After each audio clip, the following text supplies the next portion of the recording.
আবারও নিয়ে হাজির হলাম দাওয়াত ব্লগ। কার বাসায় ঘুরতে গিয়েছিলাম। মাশাআল্লাহ, একটা সংসার কতটা পারফেক্ট এবং গুছানো হতে পারে এই বাসায় এসেই দেখলাম। ভাবির হাতের পাপড়ি চাট দোকানের চাটকেও হার মানাবে। সকল খাবার ছিল পারফেক্ট আর ইয়ামি।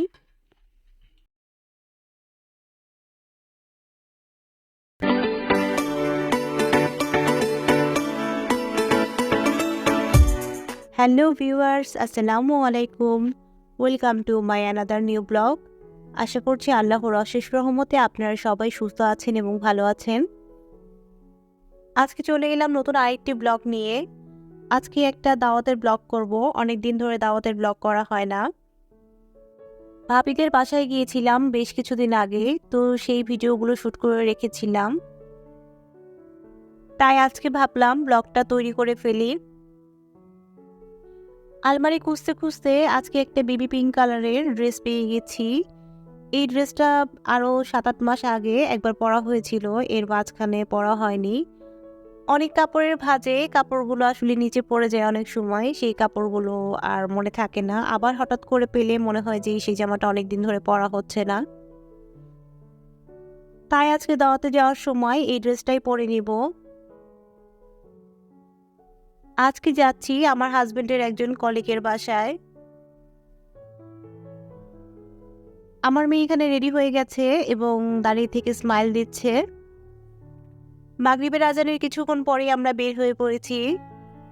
বাহিরে বেশ শীত আছে, মেয়েকে একটা সোয়েটার পরিয়েছি, এর উপর দিয়ে একটা ফ্রক পরিয়ে দিয়েছি।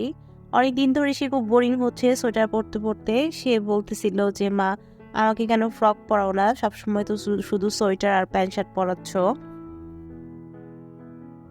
তো আজকে ভাবলাম যে ওকে আগে সোয়েটারটা পরাই, তারপর ফ্রকটা পরাই, তাহলে আর জামা কাপড় পরা নিয়ে কান্নাকাটি করবে না। এই তো এখানে আমি ড্রেসটা পরে রেডি হয়ে নেমে পড়েছি। ভাইয়াদের বাসা আমাদের বাসা থেকে মাত্র 5 মিনিটের ডিস্টেন্স, মানে রিক্সা বা মোটর সাইকেলে গেলে 5 মিনিটের মতো লাগে। তো এই জন্য সন্ধ্যার পরেই আমরা বের হয়েছি। এখন এখানে একটা মিষ্টির দোকানে এসে পড়েছি। আমার হাজবেন্ড বললো এখানের মিষ্টি অনেক ভালো, তো এখান থেকে একটু মিষ্টি নিয়ে যাব। পাশে আম্বারের একটি দোকান ছিল, তো ওইটাতে গিয়েছিলাম ফার্স্টে আইটেমগুলো দেখার জন্য। তো ওইটার ভিতরে দেখলাম যে আসলে ফাস্ট ফুড এবং ডেজার্ট টাইপের কিছু আইটেম আছে যেগুলো ওখানে বসে খাওয়ার জন্য, তো কারোর বাসায় নিয়ে যাওয়ার মতো না। আর ওই দিন ভাইয়া আমাদের বাসায় আসার সময় বাকলাবা নিয়ে এসেছিল। বাকলাবার এই 3টা আইটেম দেখলাম। ওইটা যেহেতু টেস্ট করা হয়েছে তাই বাকলাবা আর নিলাম না। এছাড়া আসলে নেওয়ার মতো আমি আইটেম দেখিনি। তাই এখান থেকে কোনো একটা মিষ্টি আইটেম পছন্দ হলে সেটাই নিয়ে যাব। মানে ছানার মাথা চাই না করে করে দিয়ে দিবে আপনারা যারা আজকে আমার চ্যানেলটি নতুন দেখছেন তারা আমার পুরনো ভিডিওগুলো চ্যানেলে দেখে আসতে পারেন। এছাড়াও কিছু ভিডিওর লিঙ্ক আমি আমার ডেসক্রিপশন বক্সে দিয়ে দিব, আপনারা চাইলে ঘুরে আসতে পারেন। আর সেই সাথে আমার ভিডিওগুলো ভালো লাগলে অবশ্যই আমার চ্যানেলটিকে সাবস্ক্রাইব করবেন। হ্যাঁ আমার প্রাইস প্রেসিডেন্টের সাথে তাহলে ছাড়া পালো সাইকেল না এটা তো মনে আছে।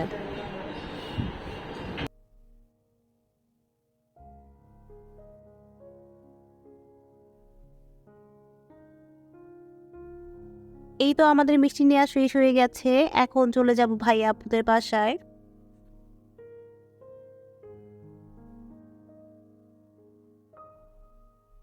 এই তো এখানে আপু ভাইয়াদের বাসায় চলে এসেছি। আমার হাজবেন্ড মোটরসাইকেল পার্কিং করছে, আমরা এখন উপরে যাব। ভাইয়া আপুদের বাসা দোতলায়, আমি এর আগে কখনো আসিনি। তো আমার হাজবেন্ড একবার এসেছিল বলল।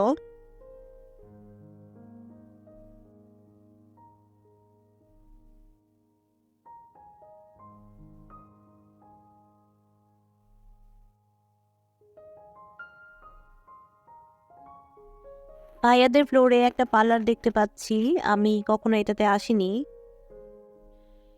এই তো আপু ভাইয়াদের দরজার সামনে দাঁড়িয়ে আছি। ওয়াও, দরজার সামনে ঢুকেই খুব ভালো লাগলো।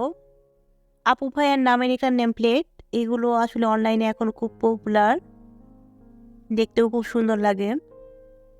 এই তো আমরা এসে পড়েছি বাসার ভিতরে। মাশাআল্লাহ, আপুর বাসাটা অনেক পরিপাটি, সুন্দর করে গোছানো। রান্নাঘরে চলে আসলাম, এসে দেখি আপু রান্না করছে। আমি এই রেসিপিটার নাম জানতাম না। আপু আমাকে বলল যে রেসিপিটার নাম হচ্ছে ক্রিম অফ মাশরুম। এই তো দুজন টোনাটুনির সংসার, খুব গোছানো পরিপাটি। মাশাআল্লাহ, আপু খুব এফোর্ট দিয়ে সংসার গুছিয়ে রাখেন, দেখেই বোঝা যায়।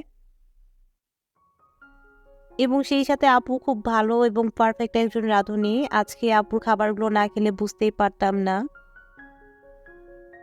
আসলে একজন মানুষ চাইলে খুব প্রপারভাবে সবকিছু মেনটেন এবং প্রেজেন্টেশন করতে পারে, যেটা আপুকে না দেখলে বোঝা যায় না। আপু খুব শান্তশিষ্ট এবং খুব গোছানো টাইপের একজন মানুষ। ওনার বাসায় গিয়ে আমি বুঝতে পেরেছি, এবং সেই সাথে আপুর কুকিং স্কিল অনেক ভালো এবং নতুন নতুন আইটেম রান্না করতে উনি খুব পছন্দ করেন এবং নতুন রেসিপিগুলো অনেক ট্রাই করেন। এখানে আপু আমাদের জন্য পাপড়ি চাট রেডি করছেন। একটু আগে ক্রিম অফ মাশরুম সার্ভ করেছেন, এখন পাপড়ি চাটটা রেডি করলো। পাপড়ি চাটটা খেতে অসম্ভব মজা হয়েছে, দোকানের যে কোনো পাপড়ি চাটকে হার মানিয়ে দিবে। আপু খাবার সব রেডি করছিলেন, এদিকে আমরা সবাই গল্প করছিলাম। এই তো খাবার সব হয়ে গেছে, ভাইয়া আমাদের পরিবেশন করছে। আমার মেয়ে এখনো ফোন দেখায় ব্যস্ত। সে কোথাও গেলে যখন তার কোনো বাচ্চা পায় না বা খেলার কোনো উপকরণ বা আইটেম থাকে না, তখন সে ফোন না চালালে তার ভালো লাগে না। রাতে ডিনার শেষ হওয়ার পর আপু অনেকগুলো ডেজার্ট আইটেম রেডি করেছেন। তো এগুলো আসলে খাওয়ার মতো এখন পেটে জায়গা ছিল না।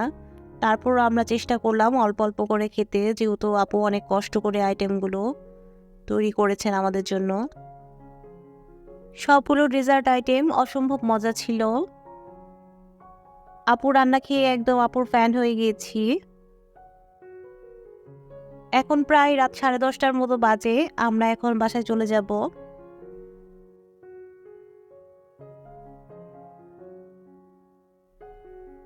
আপু ভাইয়া আমাদের সাথে নিচে এসেছেন আমাদেরকে এগিয়ে দেওয়ার জন্য। আজকের ব্লগটি বেশি বড় করব না।